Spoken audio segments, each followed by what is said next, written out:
Electricity that is owed to Kenya Power is 1.5 billion shillings, Mr. Speaker, so that the money that Ichungwa receives is enough to pay our electricity bills here. Senator Gloria, what is your point of order?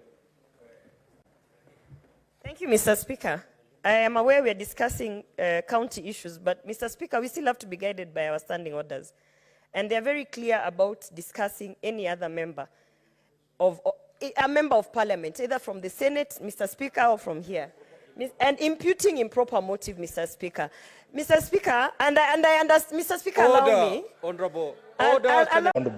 Honorable Speaker. So don't comment on it. Yes, because I caught the tail end of the submissions by my colleague from Nandi on some of the unfortunate pronouncements we had from the National Assembly yesterday regarding the decision by this House to award 415 million shillings to county governments. Honorable Speaker, I think there are things that we as a House have to make very clear. Number one, when we ask for more resources to be devolved to county governments, it's not to take away from the CDF or the National Affirmative Action Fund in the National Assembly.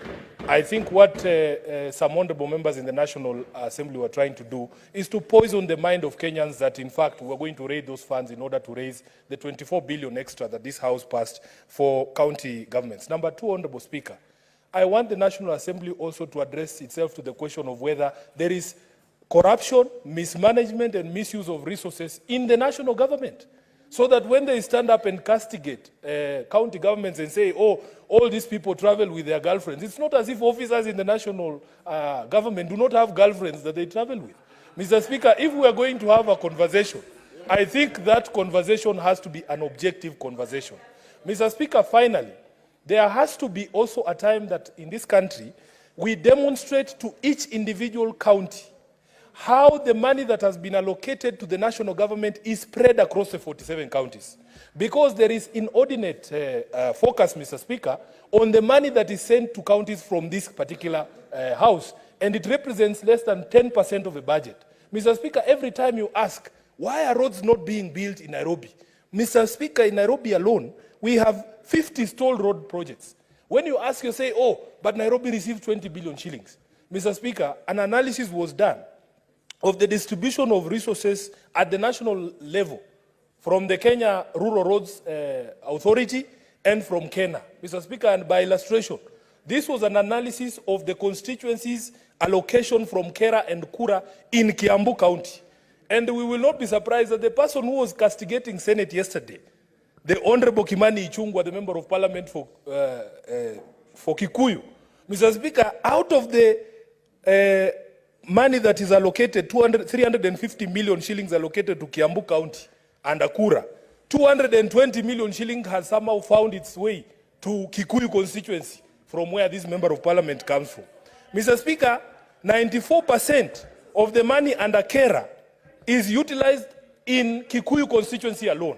1.45 billion shillings, Mr. Speaker. And if you ask Honorable Ichungwa to add money to the counties, Nairobi alone, Mr. Speaker, the bill for electricity that is owed to Kenya Power is 1.5 billion shillings, Mr. Speaker. So that the money that Ichungwa receives is enough to pay our electricity bills here. Senator Gloria, what is your point of order? Thank you, Mr. Speaker. I am aware we are discussing county issues, but Mr. Speaker, we still have to be guided by our standing orders.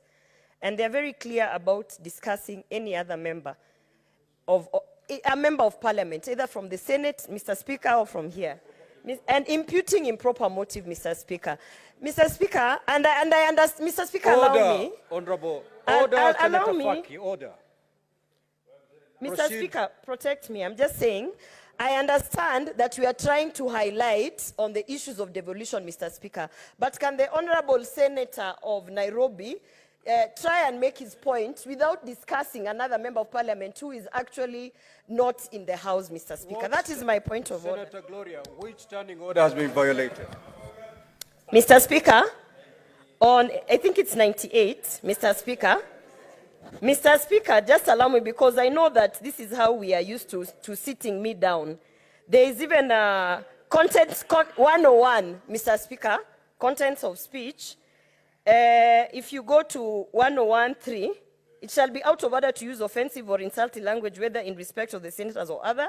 Now, 4, no senator shall impute improper motive to any other senator or to a member of National Assembly, except upon a specific and substantive motion, of which at least 3 days' notice has to be given, calling in question the conduct of that senator or member of parliament. Mr. Speaker, if we want to discuss about the honorable member of parliament, Kimani Ichung'wah, Mr. Speaker, Sifuna should just bring a substantive motion and we can discuss his budget of his constituency and whether he's using his money or not. Mr. Speaker, Kimani Ichung'wah is not in the house today, so let Sifuna limit his elaborations and discussions to devolution and whatever is. We're leaving out Kimani Ichung'wah from this situation. Thank you. Order, honorable senators. The Senator for Nairobi, as you make your intervention, kindly adhere to that standing order. Do not impute any improper motive on either your honorable colleague senators or a member of parliament. So kindly proceed as advised. I am well guided, Honorable Speaker, but I was thinking that colleagues in this House would be more defensive of the decisions of this House because yesterday the entire Senate was being discussed, Honorable Speaker. And in fact, Mr. Speaker, Order, honorable senator. Mr. Speaker, this is an extract of an analysis of the road allocations by those 2 national government entities in Kiambu County as a demonstration. Senator Gloria. Mr. Speaker, you must protect me from people who think that by rising on points of order against me, I'm going to make them famous. Because I see them sharing on social media that Sifuna and so are in an exchange. You will have to find your own fame by the quality of debate you bring to this floor. Mr. Speaker, let me conclude. Let me conclude by saying, this, Mr. Proceed Speaker, to conclude. that the discussion about allocation of resources, about the needs of the county governments and the challenges to devolution have to be had in a sober space and with context, Mr. Speaker, because as I was explaining to you before the point of order, 1.4 billion shillings, Mr. Speaker, is the amount of money that we require as Nairobi to pay off all our debts at Kenya Power so that all these members who come to Nairobi from those rural constituencies can continue to enjoy those services that the city provides. So when people come here and castigate decisions of the Senate, Mr. Speaker, and attack devolution on the basis of malpractices here and there, yet those similar malpractices are actually present even in the national government. And I will be hoping, Speaker, as I conclude, that when this House puts together its mediation team, they will send serious senators to the mediation team who will not go there to try and defend Kimani Ichung'wah. I thank you, Mr. Speaker. Order, honorable senators. Before I ask the clerk to call the next order, I have this message to pass. Honorable senators, I wish to report to the Senate that I have, pursuant to Standing Order 46,